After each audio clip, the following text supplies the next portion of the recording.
नमस्कार, जय श्री राम, राधे कृष्ण, जय माता दी, ओम नमः शिवाय, सतनाम शिवाय। आप हैरान होंगे कि आज मैं इतने सारे देवताओं और गुरुओं को क्यों याद कर रहा हूँ, क्योंकि आज मैं बात ही उन सब के बारे में करने वाला हूँ। देखिए, मेरे पास सबसे पहले तो धन्यवाद है आप सबके लिए कि आपने मेरे वीडियोस को पसंद किया, क्योंकि मेरी कोशिश ये रहती है कि जिस बारे में सब बात कर रहे हैं वो मैं ना करूं, मैं आपको कुछ नया दूं, उस बारे में बात करूं जिस बारे में कोई सोच नहीं रहा, बोल नहीं रहा। देखिए, मेरे कई सारे ऐसे फॉलोअर्स हैं जिनकी कुंडलियां मैं देखता हूं। मटेरियलिस्टिक सबकी अभिलाषा होती है कि मुझे ये मिल जाए, वो मिल जाए, मुझे यश मिल जाए, फेम मिल जाए, पैसा मिल जाए, सक्सेस मिल जाए, लग्जरी मिल जाए, घर मिल जाए, गाड़ी मिल जाए, किसी को प्यार चाहिए, है ना। बट सब ये चीज भूल जाते हैं कि आप कितना भी पाना चाह लो जीवन में, उस चीज को जब आप पा लोगे तब आपके अंदर उतना धैर्य और उतना संयम होना चाहिए कि आप उसका सुख ले पाओ।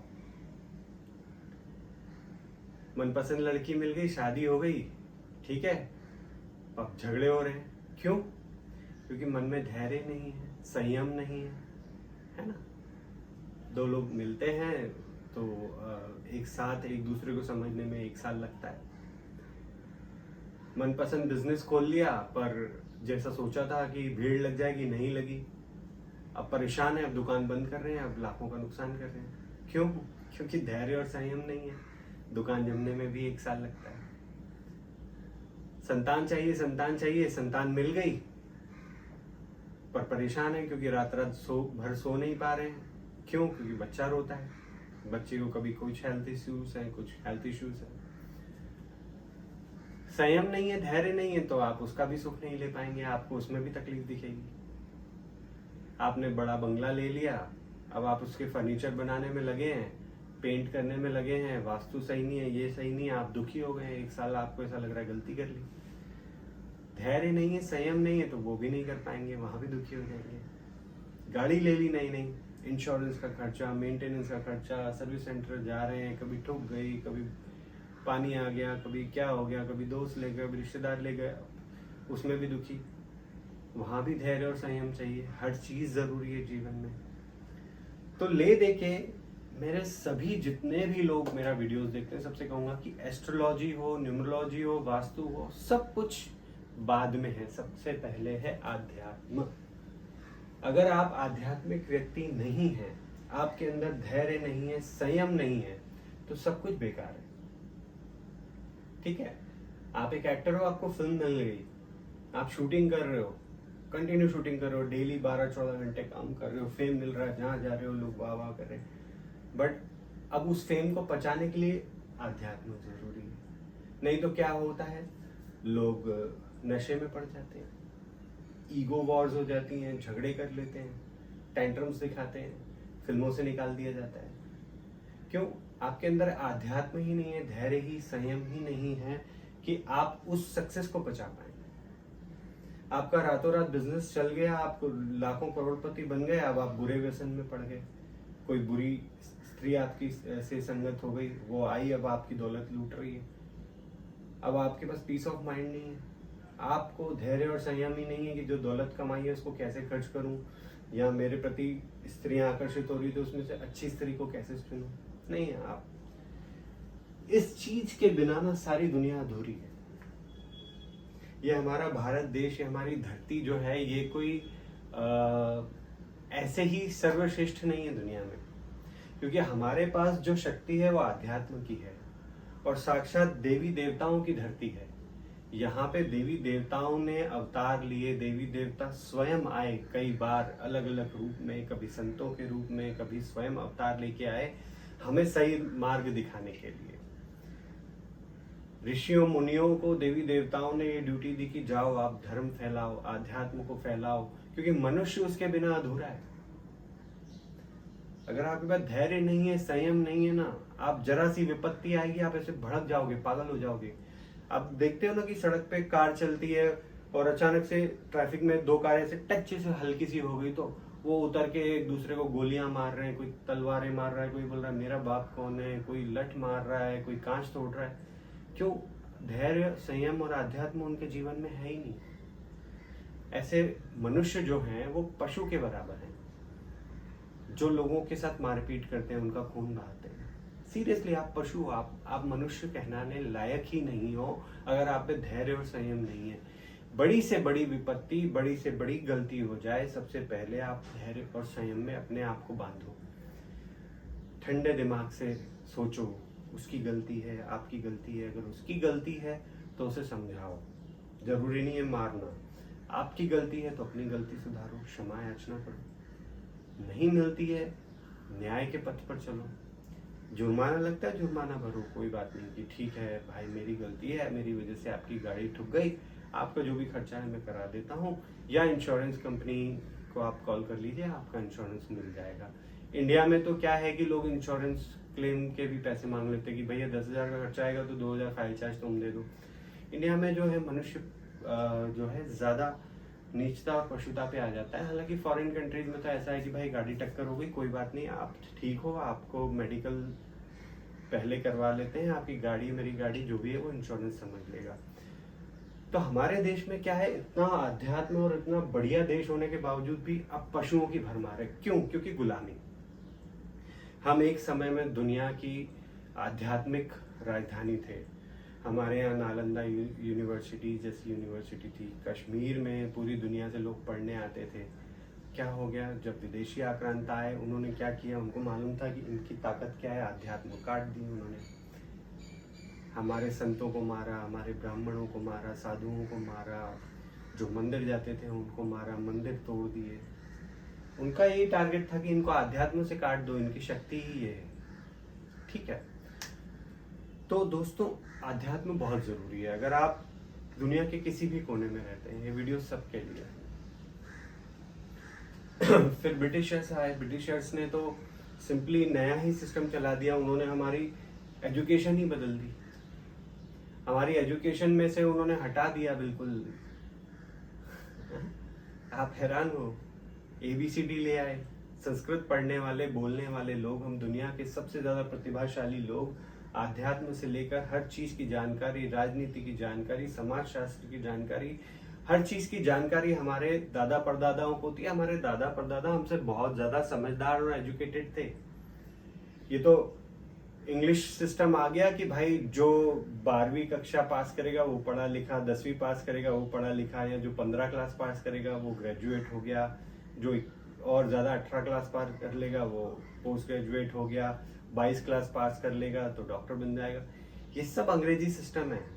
इन सबसे ज्यादा ज्ञानी हमारे वो दादा परदादा और हमारे ऋषि मुनि थे जिन्होंने कभी स्कूल देखा ही नहीं, जो गुरुकुल में पढ़े और गुरुकुल से ही सारा ज्ञान ले लिया। हमारे वेद, हमारे ग्रंथ, उन्होंने उन वेदों ग्रंथों में पूरी दुनिया की साइंस है, मैथमेटिक्स है। हमें किसी और चीज की साइंस और मैथमेटिक्स की समझ ये जो आज दे रहे हैं, ये जो नासा जैसी जो चीजें हैं, ये अपने आप को इतने तुर्रम खां समझते, कहते हैं हम तो भगवान को भी नहीं मानते। हम क्यों बिलीव करें? अरे तुम्हारा जो दिल धड़क रहा है, ऐसी कौन सी मशीन है अंदर, ये बता दो मेरे प्यारे साइंटिस्ट लोग हो। कौन सी मशीन है तुम्हारे अंदर जो तुम्हारे दिल को धड़का रही है? ये श्वास जो हम ले रहे हैं और जो छोड़ रहे हैं, अंदर कौन सी मशीन है? कोई इलेक्ट्रॉनिक मशीन है? बता दो। या हम डेली अपने आप को मोबाइल की तरह चार्ज कर रहे हैं, या हम पेट्रोल पी रहे हैं, कौन सी मशीन से चल रहे हैं? वो ईश्वर है, वो परमात्मा है जो हमें चला रहा है। खैर, मूर्खों के बारे में मुझे बात नहीं करना, क्योंकि ज्यादा पढ़े लिखे जिन्होंने इंग्लिश ज्यादा पढ़ ली है और इंग्लिश एजुकेशन ज्यादा कर ली है, वो हमारी भारतीय ज्ञान की नजर में वो मूर्ख हो गए। अब वो लॉजिक पे ही आते हैं, वो समझते ही नहीं कि लॉजिक तो उन चीजों में होता है जो मनुष्य ने बनाई है, जो परमात्मा ने बनाई है ना, उसमें कोई लॉजिक नहीं है, उसमें सिर्फ विश्वास है, ट्रस्ट है। ठीक है, तो भैया आध्यात्म में हमारे देश में अलग अलग तरह के साधु हैं। नागा साधु। अब नागा साधु लोग, कई लोग ऐसे होते कि भाई नंगा होने की आपको क्या जरूरत है? ऐसा क्या कर लेते हो आप, नंगा जीवन जीने में आपको क्या मजा आता है? अरे भैया, नंग जो है, जिससे नागा वर्ड बना है, ये असल में प्योरिटी का साइन है। जब बच्चा पैदा होता है, हम इस दुनिया में आते हैं ना, हम बिना कपड़ों के आते हैं, बिल्कुल नग्न रूप में आते हैं। तो हम सबसे ज्यादा प्योर तब होते हैं। हमारे शरीर के जो 7 चक्र और जो हमारा ऑरा होता है ना, वो जब हम नग्न होते हैं ना, तो पूरी तरह खुल जाता है। हमारा ऑरा ऐसा बढ़ जाता है, हमारा जितने भी चक्र हैं। इसलिए कहा जाता है नंगे के 9 ग्रह बलवान। 9 ग्रह क्या है? हमारे ये 7 चक्र, ठीक है, इनके 7 ग्रह और 2 ग्रह वो जो छाया ग्रह हैं, ये सारे के सारे बलवान हो जाते हैं जब हम नंग होते हैं। पर चूंकि हम समाज में रहते हैं, सामाजिक जीवन जीते हैं, इसीलिए हम यहाँ शहरों में नग्न रूप में नहीं रह सकते। इसीलिए नागा साधु क्या करते हैं?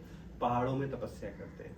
वहाँ उन्हें नग्न रूप में रहने में किसी को कोई दिक्कत नहीं है, क्योंकि वो गुफाओं में रहते हैं, आश्रमों में रहते हैं, वहाँ सारे ही उस रूप में रहते हैं। और सच कहूँ, उनके पकड़ में सारे ग्रह हैं, सारे 9 के 9 ग्रहों को अपने हिसाब से चलाते हैं, क्योंकि उनका ऑरा ही इतना बड़ा हो जाता है। जब कोई नागा साधु किसी धरती पे कदम रखता है ना, किसी शहर में, उस शहर की हवा बदल जाती है। आप कभी हरिद्वार जाना कुंभ के मेले में, उज्जैन जाना, नासिक जाना, जब भी वहाँ की पॉजिटिविटी देखना, उस ग्रह, उस शहर के सारे नेगेटिविटी भाग जाती है, क्योंकि वो 9 ग्रह बलवान है। वो जहां जाते हैं वो नेगेटिविटी भाग जाती है। कामदेव को नंग कहा गया है ना। कामदेव का जो मंत्र है, नंगः प्रचोदयात्, मैं पूरा मंत्र नहीं बोलूंगा क्योंकि वो अट्रैक्ट होते हैं। तो नंग कामदेव को कहा गया है, ठीक है। कामदेव क्या है? कामदेव रतिक्रिया के देव है। पूरी सृष्टि उसी से चल रही है। अगर रतिक्रिया ना हो तो ना कोई जानवर पैदा हो, ना कोई मनुष्य पैदा हो। तो आप समझ लो कितना बड़ा शब्द है नंग, जिसे हम नग्न या नागा कहते हैं। ये बहुत मजाक की बात नहीं है। ये सबसे ज्यादा प्योर सोल वाले लोग होते हैं। आप किसी नागा साधु को बोल दो कि, जो सच्चा नागा साधु होगा ना, तो बाबा मैं तुमको ये दे देता हूँ, वो दे देता हूँ, मेरा ये कर दो, वो कर दो। वो बोलेंगे पागल तू किसके सामने पैसे रख रहा है, मैं क्या करूंगा इन पैसों का। प्योर सोल होते हैं, मैं करूंगा क्या इन पैसों का। तो एक काम कर, जा मेरे लिए आटा ले आ, तेल ले आ, या जो भी नमक ले आ, तो उसी से अपना काम कर लेते हैं।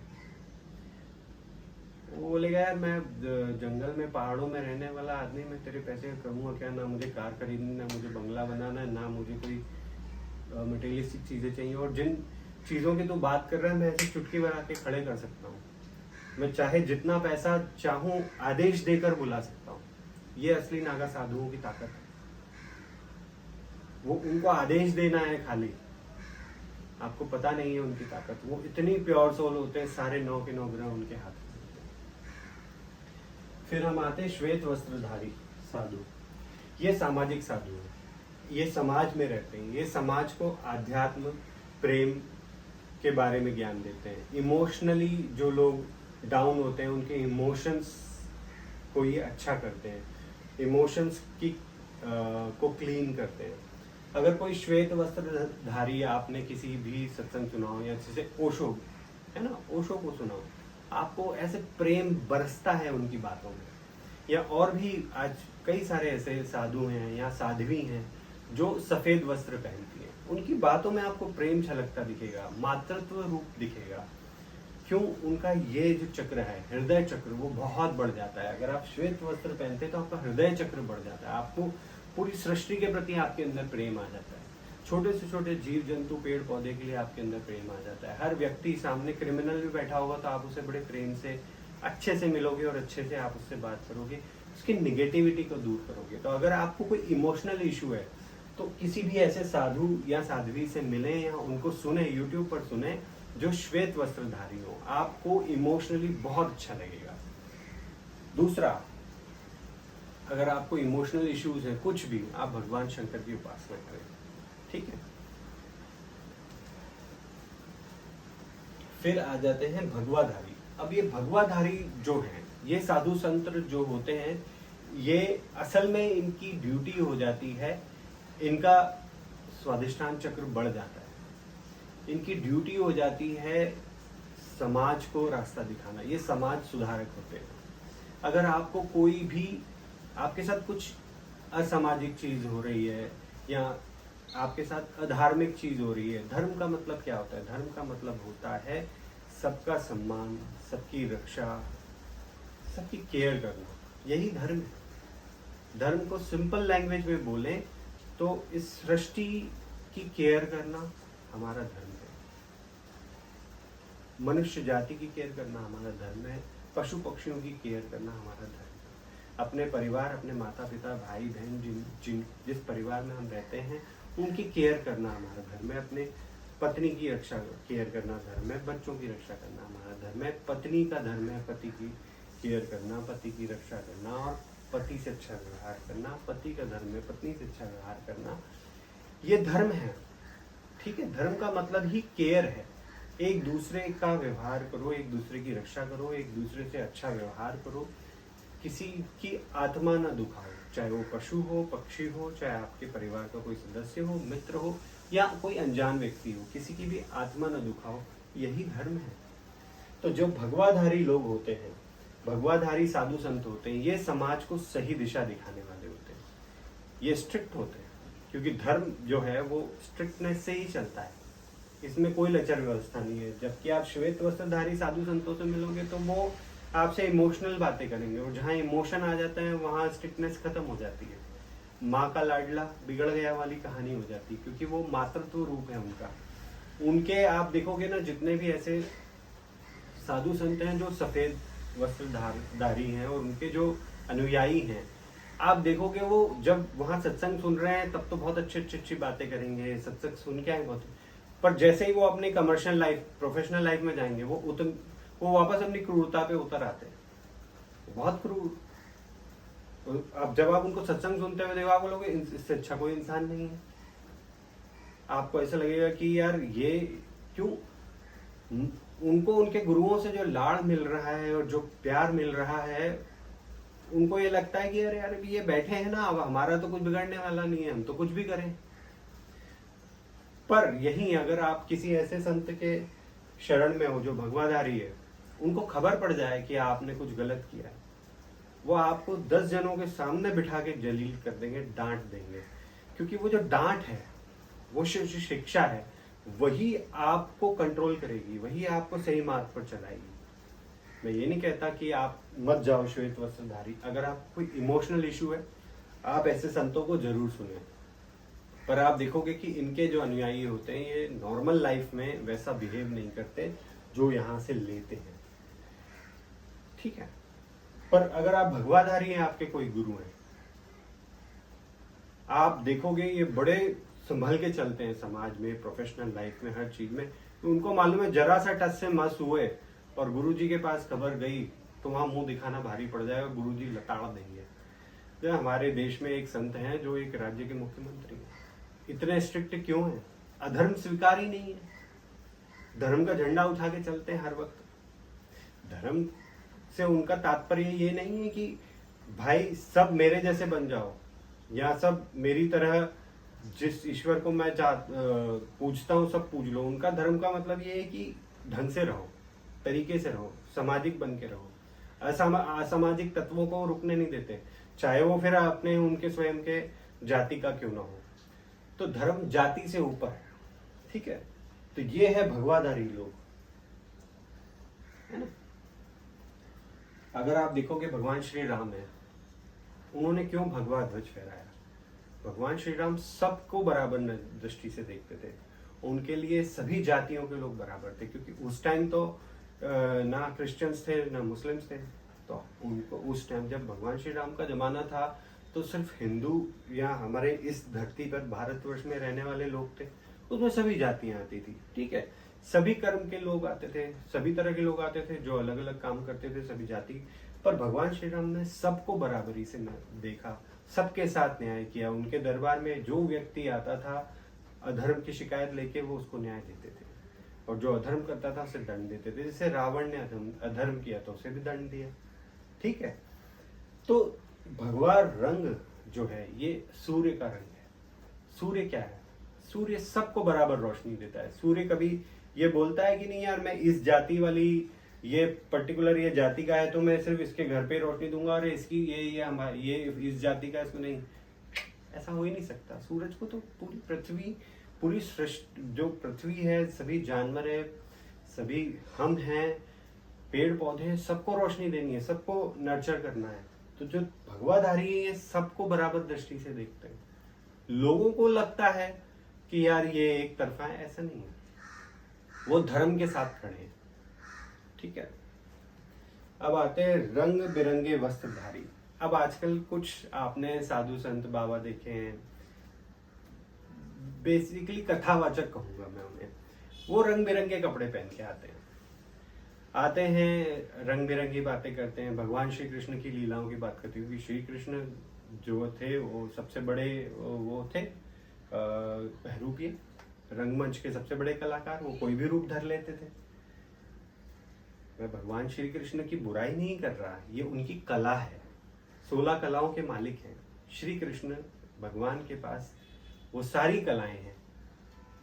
और एक कलाकार सबसे बड़ा रूप जो है वो श्री कृष्ण का ही है।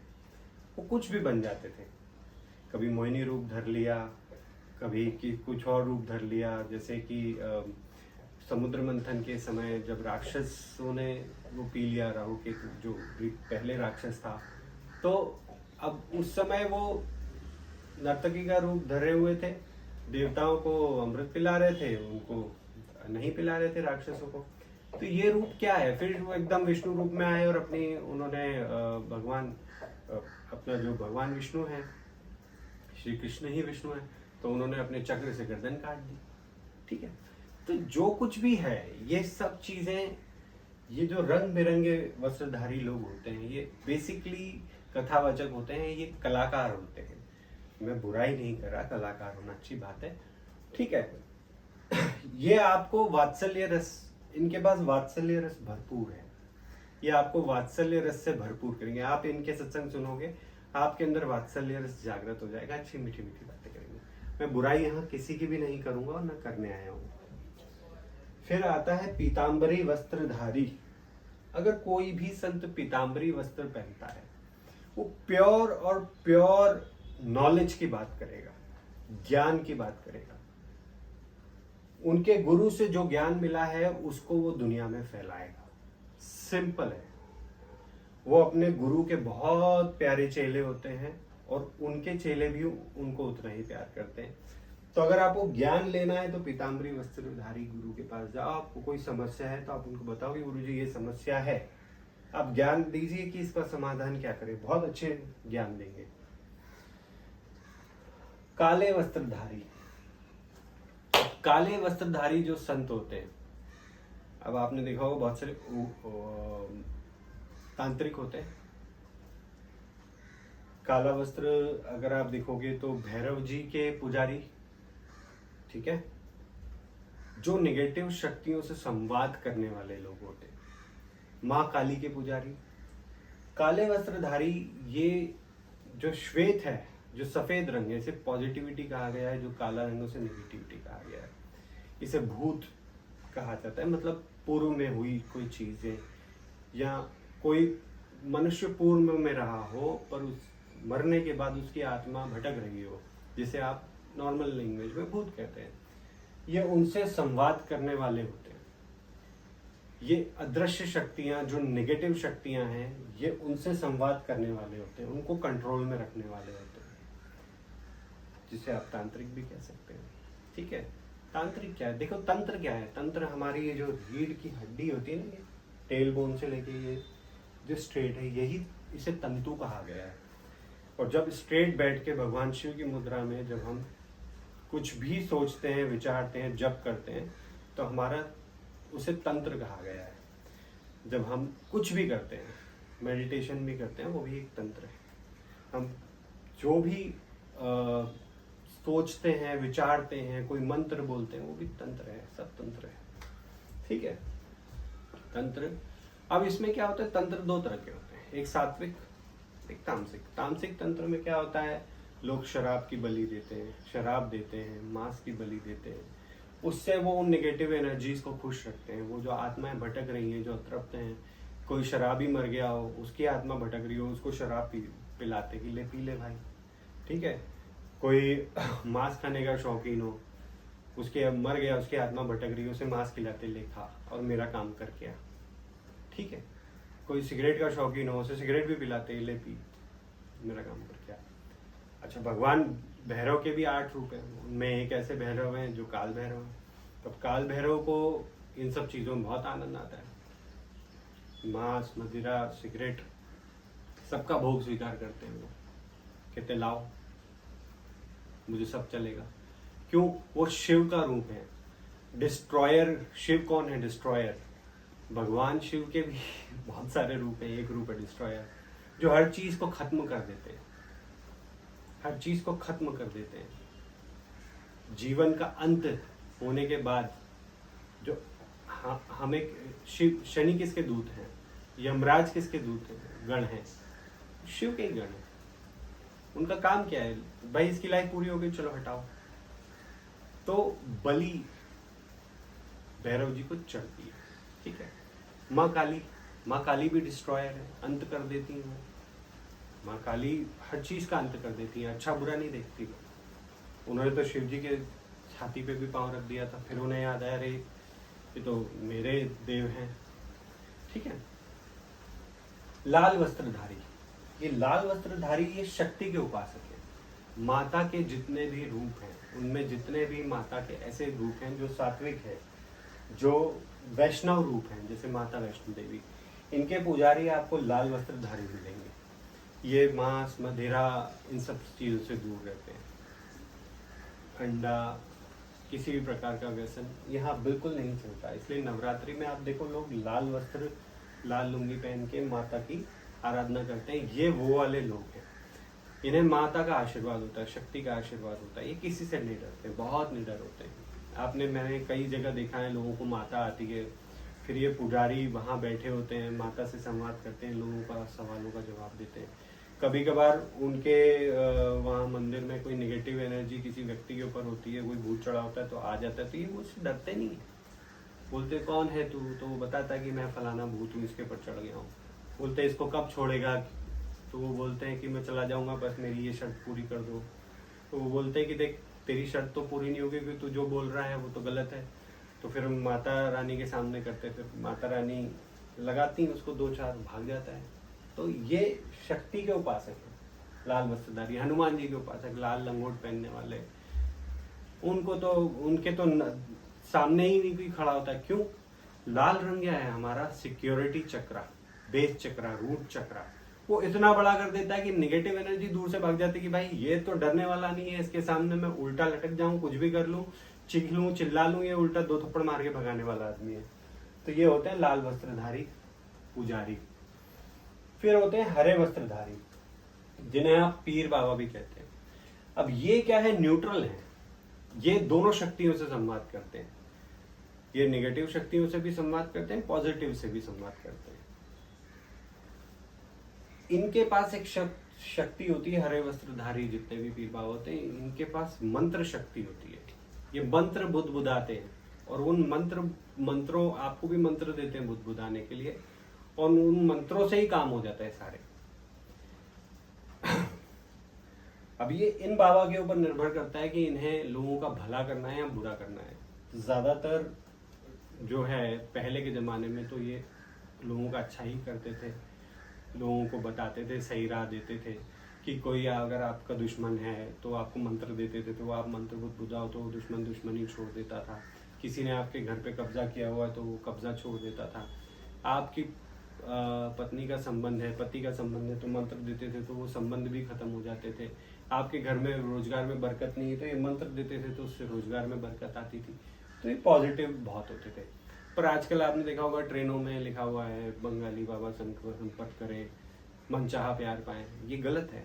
ये काम भी करते हैं क्योंकि नेगेटिव शक्तियों को बोल देते कि जा एक काम कर, फलाने के अंदर इसके दिल में प्यार देगा इसके लिए। अब जिसकी नीयत खराब है और वो किसी लड़की को खराब नीयत से अपने पास बुला रहा है, तो ये गलत का साथ हो गया। या ये खजाने का पता करते कि जा खजाना पता करके आ, तो ये गलत चीज़ है, उसमें जान भी जाती है।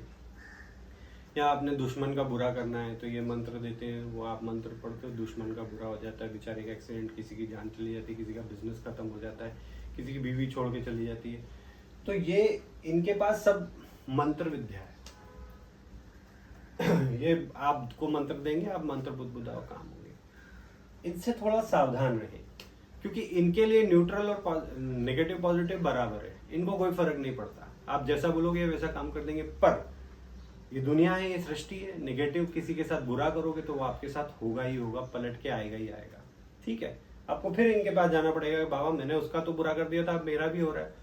फिर आपको एक मंत्र देंगे बुदबुदाने के लिए, तो आपकी जिंदगी इनके चक्कर में ही जाएगी। हजारों लाखों रुपए आपके इनके पास ही चले जाएंगे।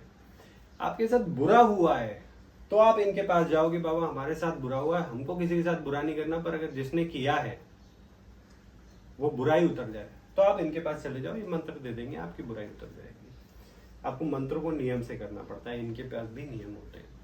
तो बेसिकली मैं बुराई यहाँ किसी की नहीं कर रहा, मैं सिर्फ एक बता रहा हूं कि जो रंग पहनता है साधु संत, उसका कितना इफेक्ट है। अब आप देखोगे फटेहाल संत बाबा, ऐसे संत बाबा पीर फकीर जिनकी दाढ़ी काली सफेद ग्रे दाढ़ी हो रही है, कपड़े फट रहे हैं, जैसे साईं बाबा, हमारे भगवान साईं बाबा, कपड़े फट रहे हैं, खून के आप कुटिया में जाओ तो कोई सुविधा का साधन नहीं है, ना उनका बिस्तर ठीक है, ना उनकी दीवारों में रंग है, ना उन छत टपक रही है, पर वो होते हैं असली संत, असली शनि और केतु का कॉम्बिनेशन। आप जाओगे, उनको पता होगा आप क्यों आए हो। अगर आप गलत नियत से गए हो तो मना कर देंगे कि यार तेरा काम नहीं कर सकता, नहीं होगा।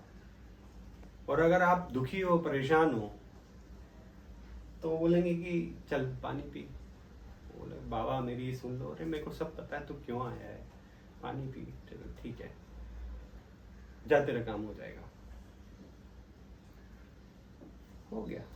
इतने से ही काम हो गया, क्योंकि उनकी जो वाक शक्ति है, उनकी जो जुबान है, उस पे सरस्वती का वास है। उनका दिया आशीर्वाद खाली नहीं जाता। बच्चा नहीं हो रहा, आप ऐसे संत को ढूंढो जो फटेहाल हो, तो बोलो बाबा ये आपके लिए लाया हूं कुछ खाने को, वो समझ जाएंगे क्यों आया है। आप बोलोगे बाबा संतान चाहिए, ख्याल रख लोगे, ऐसे बात करते हैं। हाँ रख लेंगे बाबा, जा तथास्तु, हो गया। जिसने बड़े बड़े राजाओं महाराजाओं को, जिन्होंने पूर्व में संतानें दी ना, वो ऐसे ही थे साधु संत पीर फकीर। मतलब जिनके पास कुछ भी नहीं है, जिनको ना कुछ चाहिए तुमसे। आप मतलब कि केले ले जाओ 6, वो उसमें खुश हो जाते हैं। तो ये बात हुई आज आध्यात्म की, संतों की। अगर मेरी कोई बात आपको गलत लगी हो तो आप प्लीज मुझसे क्लियर करें।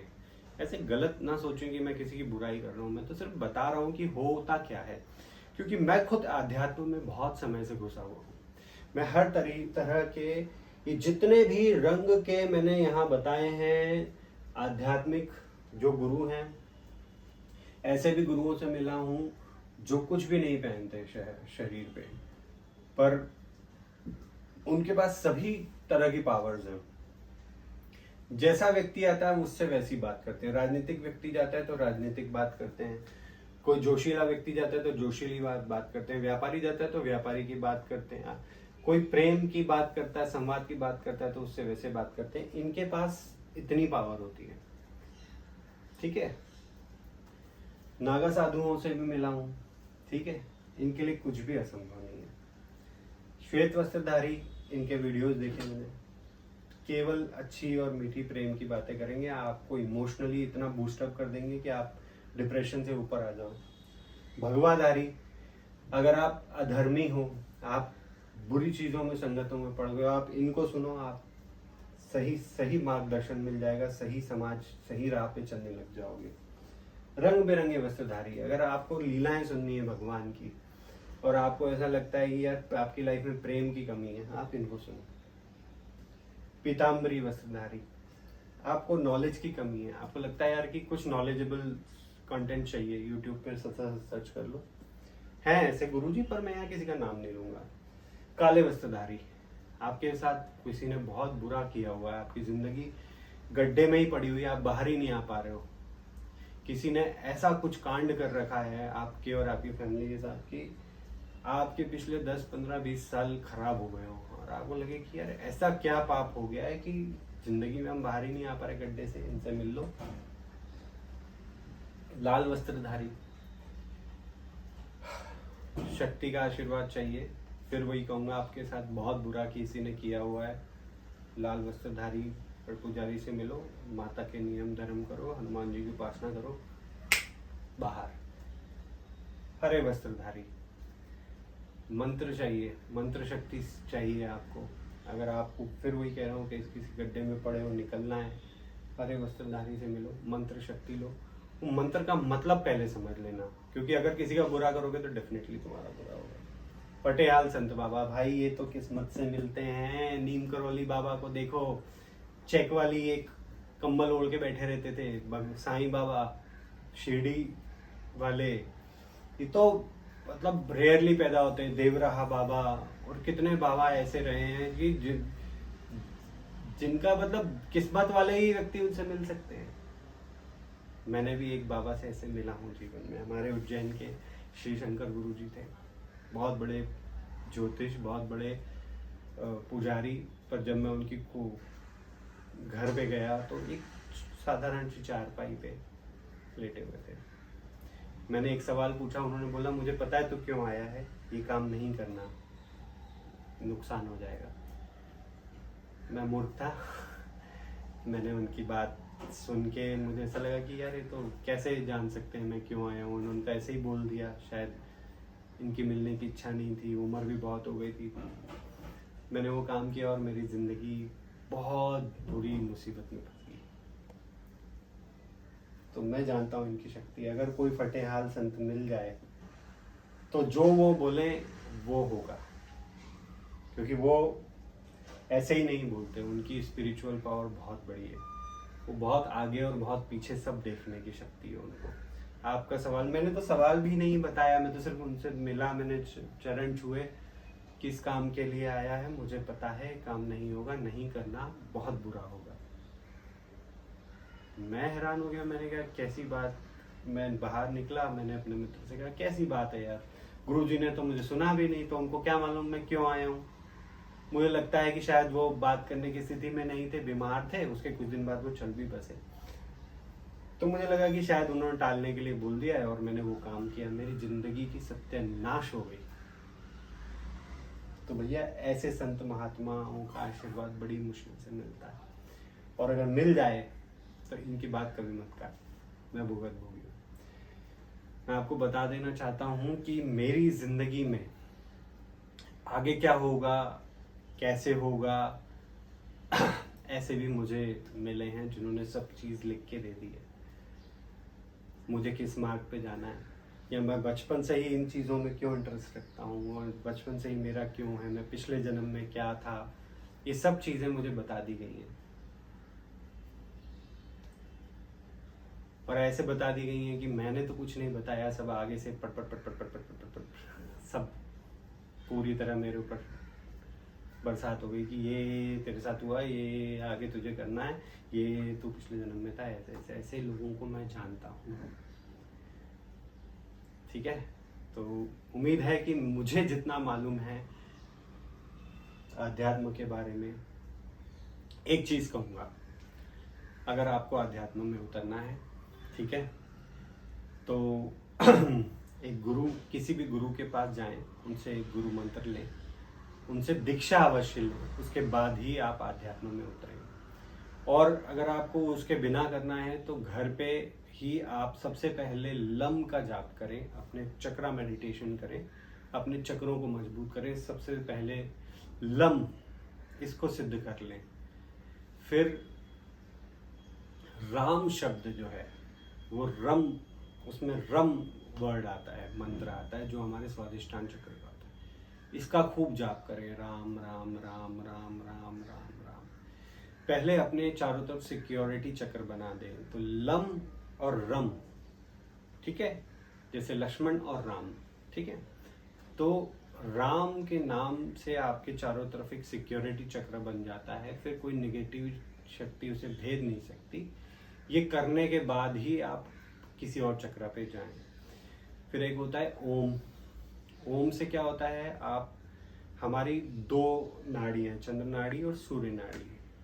हमारे दो ब्रेन है, लेफ्ट ब्रेन राइट ब्रेन। एक लॉजिकल है, ठीक है, एक कॉन्शियस माइंड है, एक सबकॉन्शियस माइंड है। ये ओम जो है वो इस चक्र को कंट्रोल करता है और इस चक्र से दोनों ही हमारे माइंड कनेक्टेड हैं। हम जब सांस लेते हैं तो यहीं से होके वो माइंड में जाती है। तो ओम भी आप कर सकते हैं, पर ओम के लिए मेरा ये कहना है कि आपको सबसे पहले किसी भी संत से दीक्षा लें, उनसे मंत्र लें, वो आपके कान में मंत्र बोलेंगे, फिर आप जप करें। पर अगर आप राम का नाम जाप करेंगे या रम जाप करेंगे तो आप बिना दीक्षा लिए भी कर सकते हो, क्योंकि ये शक्ति चक्र आपके चारों तरफ आपके सिक्योरिटी चक्र को बनाता है। राम नाम की पावर बहुत बड़ी है, बहुत बड़ी है और बहुत बड़ी है।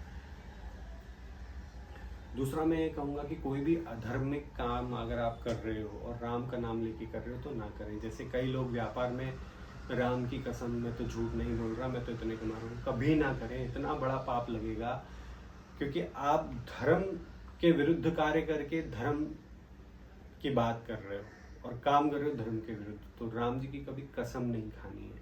आपको सामान बेचना है तो राम कसम बोल के कभी मत बेचना।